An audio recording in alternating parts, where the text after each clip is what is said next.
আপনার জমি যদি অন্য কেউ জোর করে দখল করে খায়, আপনি কোনোভাবেই যদি ওই জমি তার হাত থেকে উদ্ধার করতে না পারেন, অর্থাৎ অন্য কেউ যদি আপনার জমি তার ক্ষমতার বলে আপনার থেকে ছিনিয়ে নিয়ে এসে দখল করে ভোগ করে, কিন্তু তার ক্ষমতার কারণে আপনি তাকে কোনো কিছুই বলতে পারেন না, তাহলে আমি মনে করি আজকে এই ভিডিওটি আপনার জন্য খুবই গুরুত্বপূর্ণ একটি ভিডিও।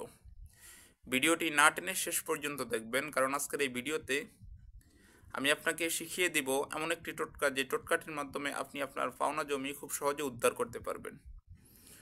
সুতরাং ভিডিওটি না টেনে একটু শেষ পর্যন্ত ধৈর্যের সাথে দেখবেন, ভিডিওটি স্কিপ করবেন না, কারণ স্কিপ করলে দেখা যায় অনেক কথা আপনি মিস্টেক করবেন। ভিডিওটি শুরু করার আগে ছোট্ট একটু অনুরোধ করব, আপনি যদি আমার এই ভিডিওটি আমার ইউটিউব চ্যানেল থেকে দেখে থাকেন তাহলে অবশ্যই চ্যানেলটিকে সাবস্ক্রাইব, এবং ফেসবুক পেজ থেকে দেখে থাকলে অবশ্যই পেজটিকে ফলো দিয়ে রাখবেন নিয়মিত এমন গুরুত্বপূর্ণ ভিডিও পাওয়ার জন্য। চলুন তাহলে কথা না বাড়িয়ে ভিডিওর মেইন আলোচনায় আসতে পারি।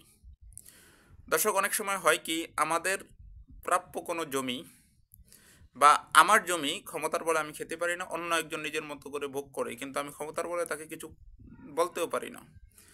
আজকে যে টোটকাটি আমি আপনাকে দিব, এই টোটকাটির মাধ্যমে খুব সহজে আপনি আপনার নিজের জমি উদ্ধার করতে পারবেন, এবং যেই লোক জোর করে আপনার জমি দখল করে নিজের মতো করে ভোগ করতেছে, ওই লোক এসে আপনার পায়ে পড়বে, পায়ে ধরে আপনার জমি আপনাকে বুঝিয়ে দেবে। আমি গ্যারান্টির সাথে আপনাকে কথা দিচ্ছি, ওই লোক আপনার কাছে এসে আপনার পায়ে ধরে আপনাকে জমি বুঝিয়ে দিবে। এটির জন্য করণীয় হচ্ছে, স্ক্রিনে আমি একটি মন্ত্র দিয়েছি, ভিডিওর শুরু থেকে এই মন্ত্রটি দেখতে পাচ্ছেন।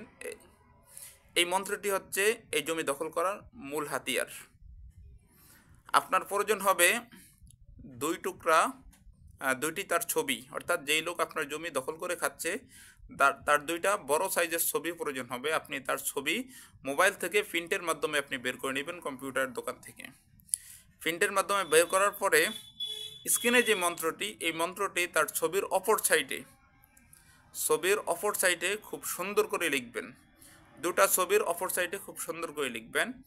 লিখে আপনি যদি মুসলমান হয়ে থাকেন তাহলে কবরস্থানে যাবেন, আর যদি হিন্দু হয়ে থাকেন তাহলে আপনাদের শ্মশানে যাবেন, যেখানে আপনাদের লাশগুলো পোড়া হয়।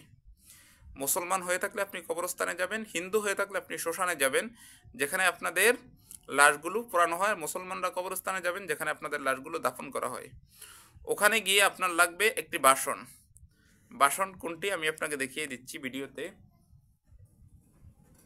এটার মতো এই জাতীয় যেমন বাসন পাওয়া যায়, মাটির বাসন, এই জাতীয় একটি মাটির বাসন লাগবে আপনার।